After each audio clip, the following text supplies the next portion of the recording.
T'ha passat mai que algú et diu alguna cosa correcta, però la manera com te la diu et fa posar a la defensiva?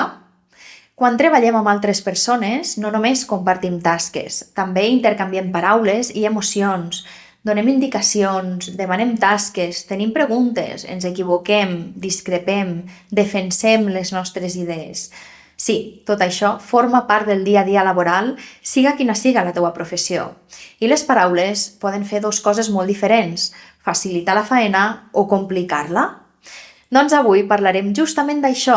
Veurem 3 estratègies per dir les coses en català de manera clara, assertiva i respectuosa i fer servir el llenguatge per treballar millor en equip. Ho farem d'una manera molt pràctica, amb exemples, comparacions i petites pautes que pots aplicar des d'avui mateix. Comencem per una situació molt habitual. Donar una ordre o fer una correcció.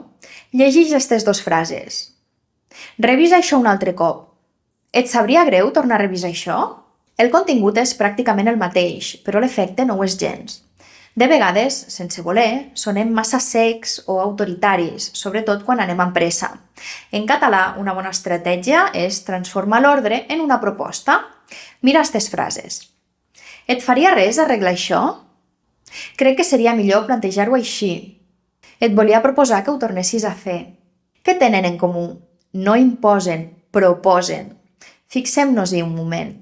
Quan diem et faria res o et sabria greu, no estem donant una ordre directa, sinó que obrim la porta a la col·laboració.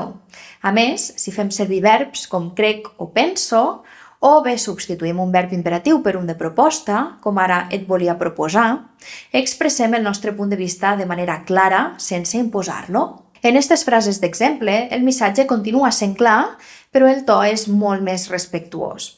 I parlar així no ens fa perdre autoritat, ens fa guanyar complicitat. Vegem una altra situació molt habitual, la gestió dels tons de paraula, allò que no se sol respectar gaire a les reunions, aquell terreny delicat on tothom vol dir la seua alhora. Llegeix aquestes 2 frases.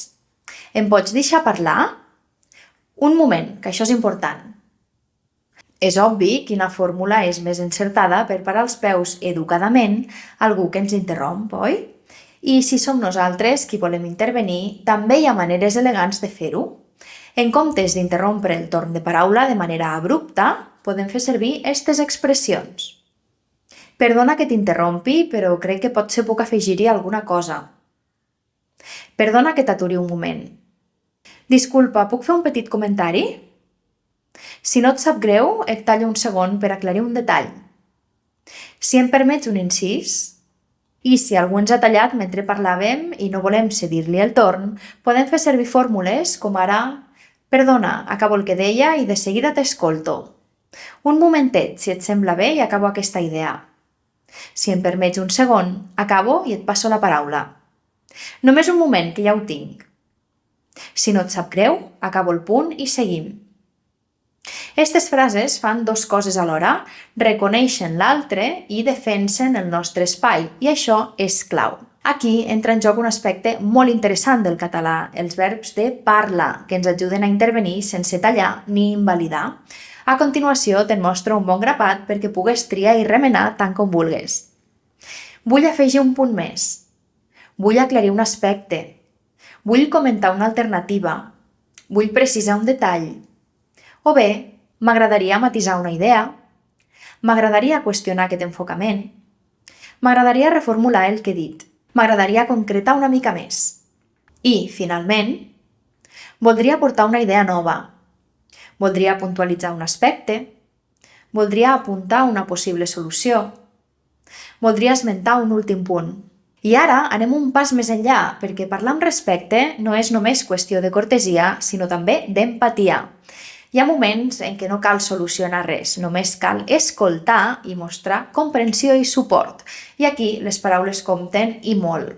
Algunes frases senzilles però poderoses són t'entenc perfectament. Això costa, sí. Aquí em tens per al que necessitis. Si necessites ajuda, digues-m'ho. Aquestes expressions no minimitzen el problema, no jutgen, acompanyen. I atenció a una diferència important. Empatia no és compassió.